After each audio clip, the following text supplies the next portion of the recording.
Blessings. Waimbaji wale wako kwa nyumba karibuni. Singers who are in the house, you're welcome. Tunataka kusema Yesu olayolewe. As we say, Jesus has won the war. Yesu ameshinda vita. Amen.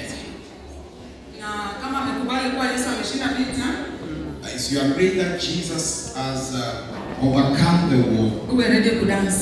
We will dance for him. Yani ibebe ready marmia.